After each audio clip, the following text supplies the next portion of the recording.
Ante las mareas de todos los días,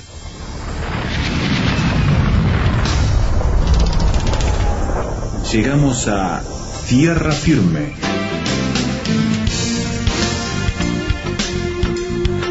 Diálogos de actualidad con Salvador de Lutri.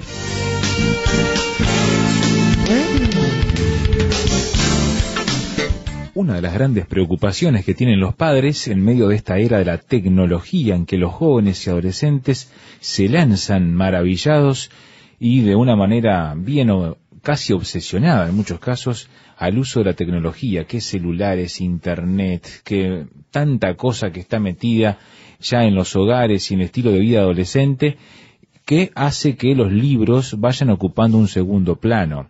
Salvador, la realidad tecnológica muestra que los libros están compitiendo grandemente en esa atención que el adolescente quiere tener, o el niño también, en lo que es el proceso de lectura. Bueno, yo creo que el libro siempre ha tenido competencia. Ajá. Porque primero fue la radio, después fue la televisión, ¿no es cierto?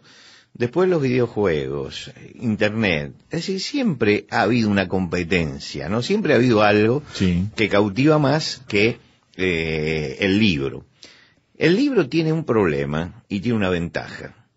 En primer lugar, el libro tiene el problema de que no tiene el elemento visual como primordial, ¿no?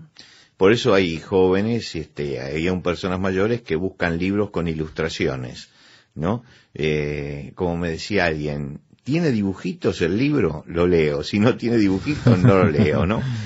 Pero tiene esa desventaja, pero tiene una gran ventaja sobre todas las demás manifestaciones. Y es que cuando uno abre un libro, puede entrar en el pensamiento profundo de un autor, no solamente en las descripciones, sino en lo profundo del corazón, que uno puede marcar el ritmo de la lectura, que no lo marca el objeto, ¿no? Cuando uno está frente a un programa de televisión o de cine, uno tiene que seguir el ritmo que el director quiso darle. Claro. En el libro uno puede parar, puede retroceder, puede leer más lentamente. Eso no lo tienen los otros medios. Y además es el vehículo ideal del pensamiento, ¿no? Entonces, este disparador de la imaginación, que es el libro también, porque yo creo que la televisión empobrece la imaginación, porque da todo servido. Claro. La radio es un maravilloso vehículo para la imaginación, porque crea mundos. La radio a través del sonido crea mundos. Y el libro también. El libro va creando todo, porque lo único que tenemos es el código de las palabras. Claro. Y después tenemos que crear todo. Tenemos que ver al personaje, crearle su voz, ver el paisaje, es decir, todo eso incentiva la imaginación. Entonces el libro es irreemplazable. Ahora, me preocupa que los jóvenes no lean hoy, que no lean libros, porque leer tienen que leer igual. Claro. Cuando uno se sienta frente a la computadora tiene que leer, ¿no es cierto?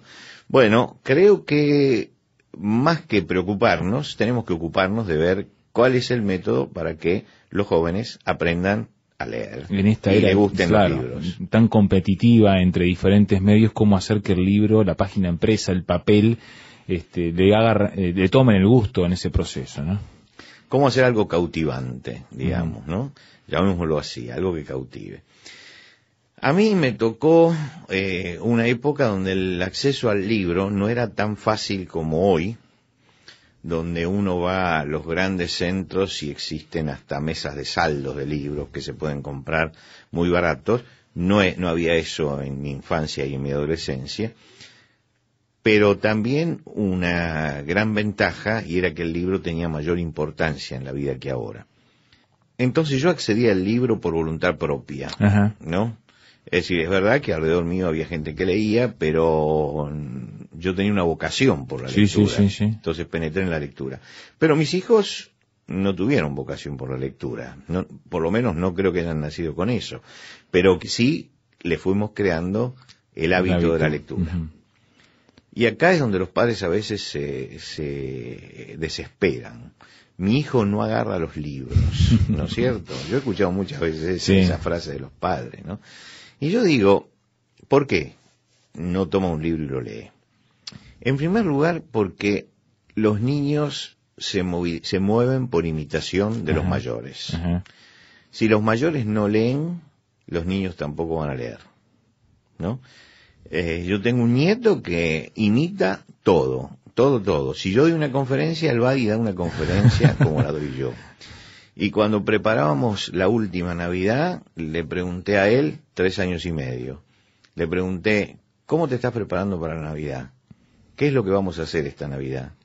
Y me dijo, vos, abuelo, te vas a preocupar de armar el arbolito y el pesebre. La abuela se va a ocupar de la comida y ese día yo voy a hablar porque alguien tiene que hablar, ¿no? Es decir, como él me ve que cada Navidad, yo antes de comenzar la cena navideña, leemos el Evangelio y compartimos eso, él decía, yo tengo que hablar. Quiere decir que me está imitando, está buscando cumplir el rol que yo estoy cumpliendo en ese momento. Con la lectura pasa lo mismo. Con la película pasa lo mismo. Si el niño ve que los padres leen, se le va a despertar el interés por la lectura. Entonces hay que preguntarle a los padres si están leyendo ellos. Claro, y en segundo lugar hay que ver si ellos le leen a los hijos. Ajá. Que es la otra cosa, ¿no? Yo recuerdo que tenía un libro, entre muchos otros, tenía un libro de cuentos de los hermanos Grimm. Ajá. Y recuerdo ese libro específicamente, y no tanto los otros, o menciono ese libro y no los otros, por el tipo de libro que era. Era un libro de la editorial Porrúa de México. Todos los oyentes que conocen los libros de la editorial Porrúa saben que ha sido una editorial que nos ayudó tanto por las buenas ediciones que tiene, por los títulos que tiene, y entre ellos tenía el de los hermanos Grimm, y también por el precio que tienen, porque no son libros caros. Pero resulta que esos libros no son atractivos. Claro. Entonces el libro de cuentos de los hermanos Grimm no tiene dibujos. Tenía a 2 columnas y con letra muy pequeña todos los cuentos de los hermanos Grimm. Sí. Así que yo tomaba ese libro de los hermanos Grimm, que los niños, mis hijos jamás iban a tomar en las manos, ¿no? Porque no era llamativo como sus libros llenos de colores y de imágenes, pero me sentaba con ellos cuando se iban a dormir y al lado de la cama yo leía alguno de los cuentos. Bueno, el hecho de que leyera esos cuentos lo recuerdan 30 años después. Mira vos. ¿No? Recuerdan los cuentos. Algunos de ellos me repiten los cuentos y hasta hay cosas que yo olvidé, pero que ellos todavía tienen presente de los cuentos de los hermanos Grimm. Y llegamos a hacer algo que parece insólito. Cuando yo leía algunos de los cuentos, que son largos, ¿no? Con muchos detalles, muy interesantes los cuentos, ellos colocábamos el grabador. Entonces ellos grababan la lectura del cuento. Y al otro día, ellos sabían manejar el grabador y entonces colocaban el cuento y lo volvían a escuchar y por supuesto me ahorraban a mí el trabajo de volver a contarlo, ¿no es cierto? Lo que quiere decir que esos cuentos los escuchaban un montón de veces con la voz mía grabada. Y esto lo llevó justamente a acercarse a los libros. Si el niño está rodeado de libros en su casa, sus padres leen y sus padres les leen, entonces hay muchas posibilidades de que ellos también salgan lectores. Hay que incentivar la lectura. Y por supuesto, cuando comienzan ya la escuela primaria, donde comienzan a aprender a leer, hay que ayudarlos y hay que estimularlos para que lean. Y el asunto es cómo ayudar y cómo estimular para que lean. Yo creo que en general las escuelas muchas veces no promueven la lectura. A veces recorro los libros de lectura que se le dan a los niños. Más bien ponen énfasis en la mecánica, ¿no? Claro, y me parece que le falta, a veces a esos libros le falta el atractivo, ¿no? Y los padres tenemos que equilibrar esto buscando eso que es atractivo para el niño, no lo que es atractivo para mí, sino lo que es atractivo para el niño. Hay que comprar el libro pensando en cuáles son los intereses del niño. Y acá viene a veces una puja. Los padres quieren que los niños tengan los intereses que ellos quieren que tengan. Claro. Y los niños tienen otros intereses porque viven en otro mundo, ¿no? Entonces los niños están en el mundo de los dibujos animados japoneses, el manga, ¿no es cierto? La historieta de tipo japonesa. Los niños están en el mundo de Harry Potter y de ese tipo de literatura. Y uno quiere que lean otra cosa, Sandokan, por ejemplo, ¿no es cierto? Y a lo mejor los niños no entran dentro de sus intereses en este momento, ni sea la mejor puerta para entrar, porque sus intereses son otros para entrar en la lectura. Entonces habrá que incentivar las lecturas que tienen que ver con eso. Por los temas que le interesan a ellos. Yo siento que muchos niños entran en este momento por la lectura a través, por ejemplo, del Señor de los Anillos de Tolkien, o entran a través de las Crónicas de Narnia de Lewis. ¿Por qué? Porque ha habido una película, porque estos libros apelan a su imaginación, y entonces son libros creativos, interesantes, que comienzan a leer. El éxito que ha tenido Harry Potter, por ejemplo, es como para tener en cuenta. Hay un tipo de literatura que le interesa a los niños. Yo he visto a cientos de chicos esperar en las puertas de la librería que abriera la librería para comprar su libro para seguir la saga. Bueno, eso se demuestra que tienen interés por la lectura, que quieren leer. El asunto es que busquemos esos libros donde haya algo de la imaginación, desbordes imaginativos, que se ve que es lo que más los cautivan a ellos en este momento, ¿no? Entonces hay que insistir por el lado de buscar cuáles son los intereses de lectura que tienen. Yo recuerdo que cuando estaba en la escuela y me enseñaban literatura, ya tenía 15 años y me enseñaban literatura, la literatura comenzaba a aprenderse con el poema del mío Cid. Sí. ¿No es cierto? El poema del mío Cid. Sí. Seguía con el arcipreste de Ita, ¿no? El libro del buen amor del arcipreste de Ita. Y así iba siguiendo, y por supuesto que a nadie le traía la literatura española. Ernesto Sábato propuso otra cosa. A ver. Dice, empecemos por el último libro que salió. Claro. Empecemos por el último escritor, que es el que tiene más cerca, que es el que va a entender mejor, porque está hablando de cosas que vive ahora. Y empecemos a retroceder después. ¿De dónde viene García Márquez? Claro. ¿No es cierto? Y bueno, tal vez el que lea 100 años de soledad va a decir, ¿esto de dónde viene? Y viene de Rulfo, de Pedro, la obra Pedro Páramo, de Rulfo. Y a lo mejor va a ir después a los relatos de cuentos fantásticos de Cortázar o de Borges, ¿no? Y va a empezar a decir, bueno, ¿y quiénes influenciaron a Cortázar y a Borges? Y llegará a Lugones, y llegará... Es decir, empezará a retroceder, ¿no? A hacer el sentido inverso. A buscar el sentido inverso, pero parte de algo que le es conocido. Entonces yo creo que a veces hay programas de estudio que atentan contra el interés de los niños en la lectura. Yo he escuchado mucha gente que me dice, cuando a mí en la escuela me dieron a leer el Quijote, lo odié. Pero ya de grande, ¿no? Le tomé el gusto. Entonces quiere decir que algo está fallando en la transmisión de esto. En un momento, algunos consejos a los padres con respecto a la lectura de sus hijos. Bien, estamos mirando entonces consejos para poder estimular la lectura en los más jóvenes. ¿Cómo hacerlo en casa? ¿Cómo hacerlo también? Recién veíamos en los ámbitos educativos. Ya volvemos aquí en Tierra Firme.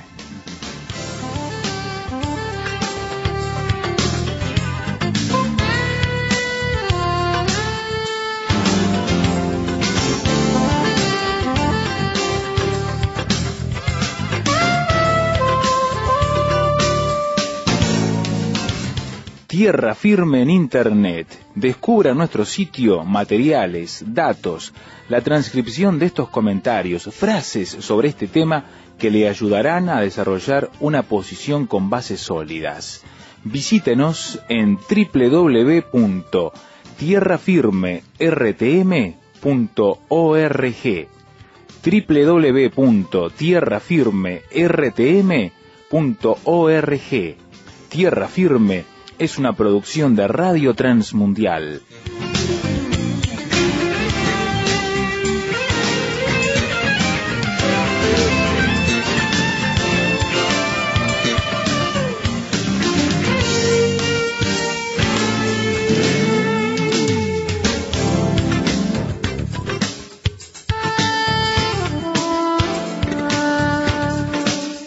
¿Quiere estimular la lectura en los más jóvenes? Estamos en Tierra Firme, mirando cómo los padres pueden hacer que en casa los niños, además de jugar al videogame, a la computadora, internet, mensajes de texto, el celular y todo lo que hay por medio, televisión, TV cable, los canales especializados en ellos, tomen el libro, se sienten y lo disfruten. Toda una aventura, todo un desafío para los padres del siglo XXI, Salvador. Sí, realmente, ¿no? Ahora, tenemos que entender todos como padres que a la lectura se entra a veces por caminos inesperados. Ezequiel, que es profesor de literatura y que seguramente los oyentes de nuestro programa conocen, mi hijo menor, promueve la lectura entre los jóvenes y a veces trae a escritores para que hablen con los jóvenes y que digan cómo comenzó la lectura. Un día trajo al especialista más importante en Argentina de la ciencia ficción. Ajá. Se llama Capana, de apellido, y es un analista de primer nivel de ciencia ficción. El hombre que más sabe de ciencia ficción seguramente en Argentina estaba allí. Un hombre que sabe leer, que conoce, un hombre culto, por supuesto, que tiene artículos en los principales periódicos. Es un nombre de referencia para todo esto. Y uno dice, ¿cómo comenzó a leer? Y fue la pregunta que le hicieron, primera pregunta. Y él dijo, leyendo historietas. Mira. Claro, los padres en general dicen, no leas eso, lee libros. Pero se empieza por allí. Se empieza muchas veces por la historieta. Se forma el hábito de la lectura. Muchos han formado el hábito de la lectura leyendo historietas. Esos cómics, esas historietas, ¿no? Esos gráficos, esa lectura gráfica donde está la imagen y la palabra unida, es una buena puerta de entrada. Bueno, mi hijo, por ejemplo, se enganchó con Mafalda, por ejemplo, y de allí empezó a leer con más avidez otras cosas. Claro, claro. Es atractiva Mafalda, ¿no es cierto? Y si el niño está en edad de entenderla, ¿no? Todavía más. Así que Mafalda ese fue el camino por el cual llega después a una lectura más seria. No porque no sea seria Mafalda, ¿no? Sí. Sino porque una lectura, digamos, la lectura del libro. Yo creo que, además, hay que entender que la historieta, mucha historieta, no es un medio de comunicación despreciable. Muchos están considerándola el noveno de las artes, la historieta, la novena de las artes.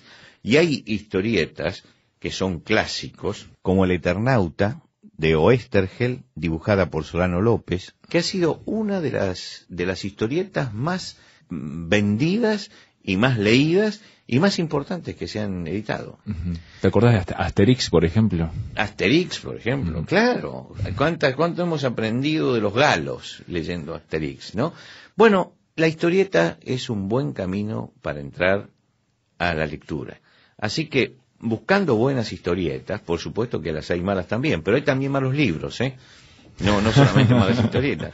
Si el niño se dedica a eso y quiere leer eso, es un buen camino porque va formando el hábito de tener el papel en las manos, de recorrer las páginas y de leer. Y a veces los padres ponen impedimento a esto, ponen alguna barrera. Vi que la mayoría de los escritores que fueron convocados a esta serie, la mayoría de ellos empezaron por este tipo de lectura. Mirá qué interesante. ¿No? Empezaron por lecturas muy livianas, donde la imagen, lo gráfico, tenía mucha importancia. Y después llegaron sí a las lecturas mayores, ¿no? Llegaron después al libro y terminaron ellos siendo escritores. Así que yo diría, busquemos que el material que tengan sea un material de calidad, sea un material bueno. Pero no hagamos énfasis en este estilo es malo, porque aún la historieta ha permitido a muchos acceder después a otras lecturas. Así que es un camino viable. No se puede leer por obligación. Algunos padres dicen, bueno, vas a leer media hora por día, te sentás y lees. No, esto es un error. Hay que leer por gusto. Hay que despertar el interés en la lectura. A veces uno comienza, cuando tiene hijos pequeños, y que saben leer, ¿no? Comienza una historia interesante que uno ha leído y la deja por la mitad. Y le dice, ¿por qué no lees? Porque es interesante saber cómo termina. Y bueno, cuando uno inicia uno de estos cuentos que tienen ese suspenso y esa atracción, atrapa. Obliga al niño después a ir al cuento y leerlo para saber cómo terminó, ¿no? Claro. ¿Cuál es el resultado final?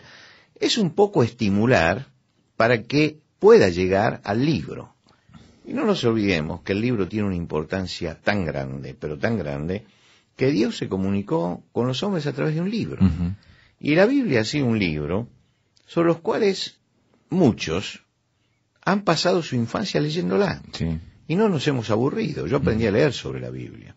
Así que no me resultó un libro apasionante. Ujú.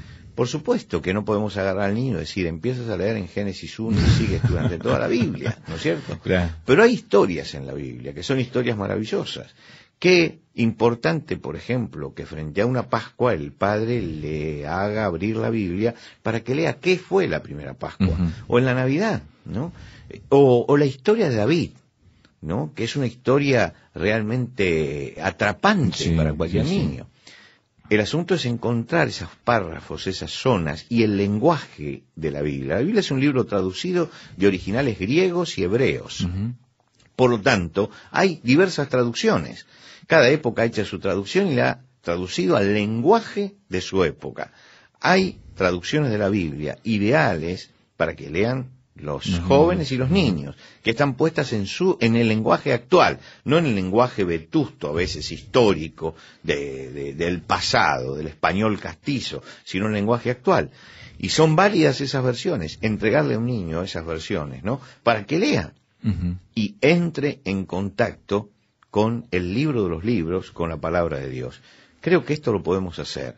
Y entonces estaremos no solamente dándole cultura al niño, porque el libro es cultura, es un vehículo de cultura, sino que si le ponemos la Biblia en la mano, le vamos a dar también un tesoro espiritual para su vida, porque la Biblia, como libro de Dios, habla al espíritu. Ujú. Y aquel niño que accede a la palabra de Dios, que accede desde temprano a la Biblia, no solamente adquiere cultura, porque la Biblia también es un vehículo Por de supuesto. cultura Ujú. importante, sino que además se encuentra con un profundo mensaje espiritual que le va a hacer bien a su corazón y que le va a servir para toda la vida. Lo puedo decir yo, que soy testigo de esto, que toda la vida la Biblia me ha acompañado como el libro de Dios y me ha ayudado en los momentos difíciles que tiene la existencia a resolver problemas y encontrar caminos de salida.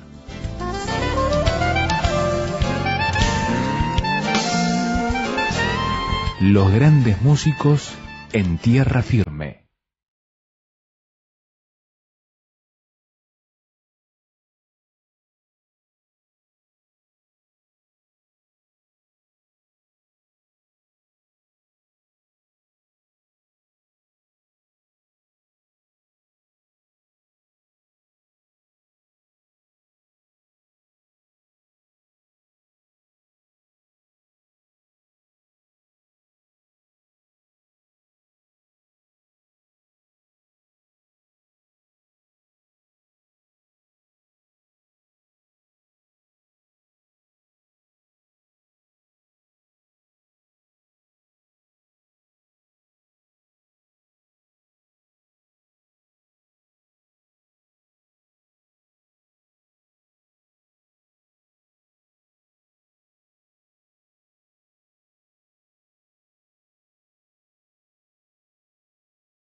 Escuchábamos un segmento de la Sinfonía número 3 en la menor de Mendelssohn en Tierra Firme. Si usted quiere opinar y participar de lo que es este trabajo de Radio Transmundial Tierra Firme, hágalo mandando su opinión también, promoviendo la lectura en los jóvenes. ¿Cómo lo hace usted en su casa, en su relación con los más chiquitos, la gente más joven? ¿Qué necesidad tiene de relacionarse con los libros? Por correo electrónico tierrafirme@transmundial.org. Reitero, tierrafirme@transmundial.org. Si prefiere visitar nuestro sitio de internet www.tierrafirme.rtm.org, va a encontrar todo lo que es este programa, el audio para escucharlo nuevamente en línea, el archivo MP3 que se lo regalamos para que lo baje gratuitamente, sí, gratuitamente. También la transcripción, la conversación con Salvador de Lutri para que pueda utilizarla y pueda también leer el texto completo. Y la posibilidad de opinar, de participar de la discusión con otros cibernautas en www.tierrafirmertm.org, tierrafirmertm.org. Por hoy es todo y le invitamos a que nos volvamos a encontrar tanto en el ciberespacio, en el sitio de internet, como aquí cuando anunciemos una vez más. Tierra Firme.